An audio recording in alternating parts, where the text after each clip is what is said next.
things that we often hear from so many, including myself over the years. I sometimes get frustrated when I have the little pokies coming out. The little pokies. It's like little antennas. What is she talking about? The dog ears. That's another term that they do. You know what I'm talking about. I do know what you're talking about. You stuff a pillow and they go out. We don't want them to go out. We don't. We want them to stay nice and square. So we've got a few suggestions that you might want to try on that next pillow. Are you ready for it? All right. It's going to change your world. Suggestion. My first suggestion is this. Always sew the pillow smaller than the pillow form. Why? Yeah, because you want to fill all of that up.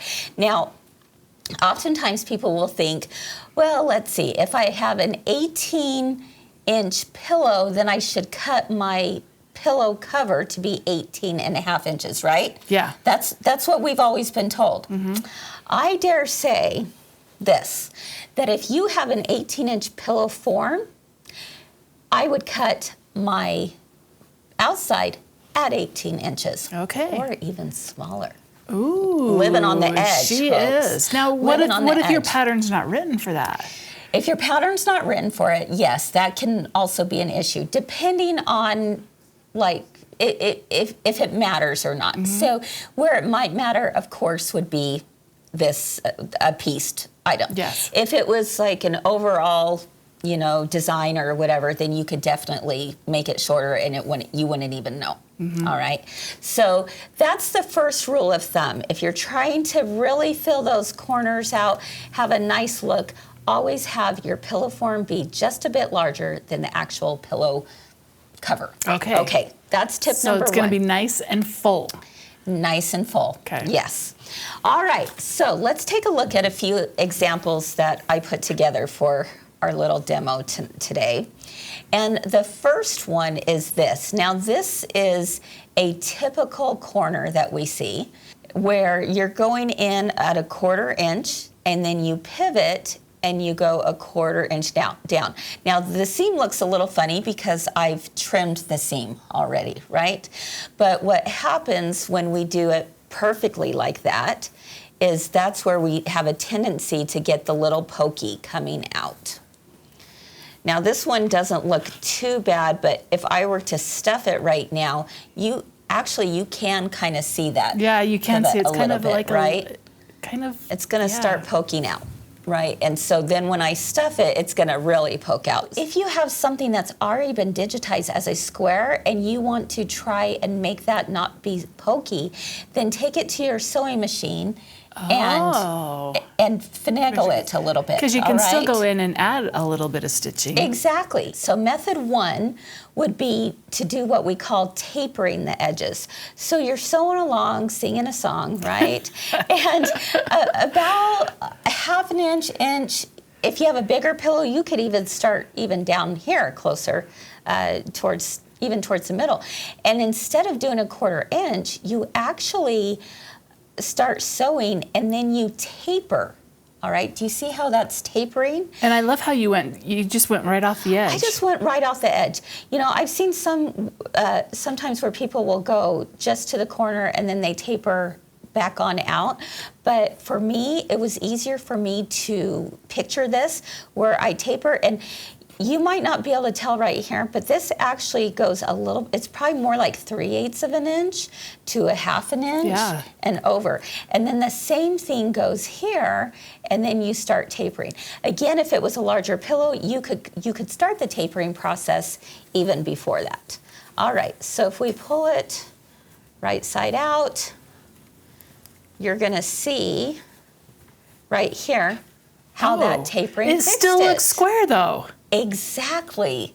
Isn't that something? That is amazing. I'm like, no, this is going to look crazy, Kris. Yeah. No. Here's a different method. Don't be afraid to round your corners. Ooh. There's nothing wrong with that, all right? So if we take a look at this sample, you can see that I did a 1/4 inch and I did a 1/4 inch here, but I rounded it. So before I did the rounding, I actually took like a plate or a cup, anything that's circular, put it in the corner, and then I drew my rounded edge. I can see You can see that, right? What Okay. did you use? I used just a water-soluble marker. No, like Right what there. did you trace? Oh, I want to know. Oh, I'm going to use the same thing. What kind of plate? anything round, Anything Cheri. round. Okay. Anything round. So I used actually the lid of my 505 spray adhesive. if you See, want I've to got know. one of those in my sewing room. Okay, I well, needed to know if I needed to go buy some like There you Corel have ware or something. please.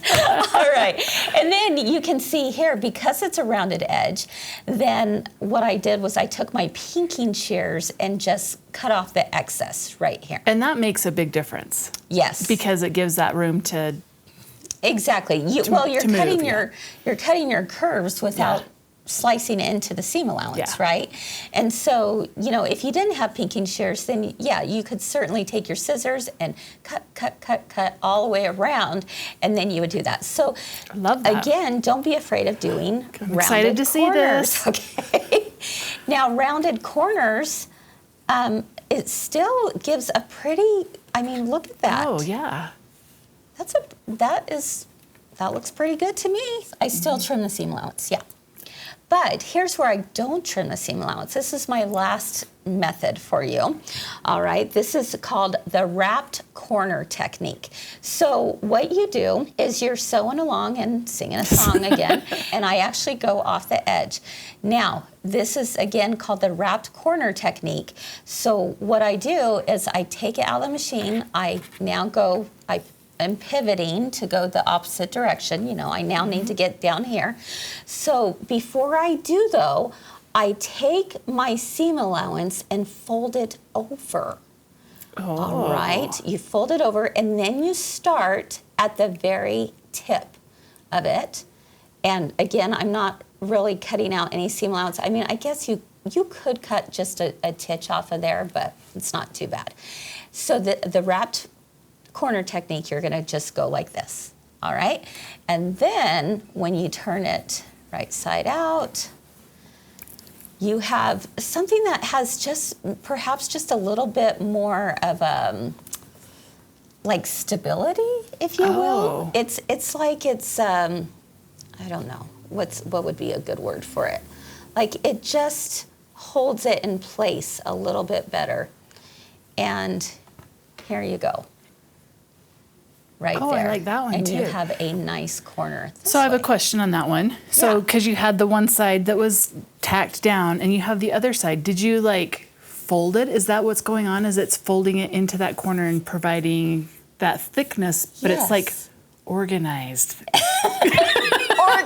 Organized bulk in there or Yes. something. Is that what it is? Yeah. Okay. I think that I like that. Yeah, you can kind of feel that too, that there's just a little bit more oomph to that corner, Yeah. right? And you're not pushing it out. It's just kind of folded in there. Exactly. So It's maybe folded that's in there. the difference Exactly. between number 1 and number 4. 2 or 3. 2 or What do you 3, guys yeah. think? I don't 1, know. 2, 3, or 4?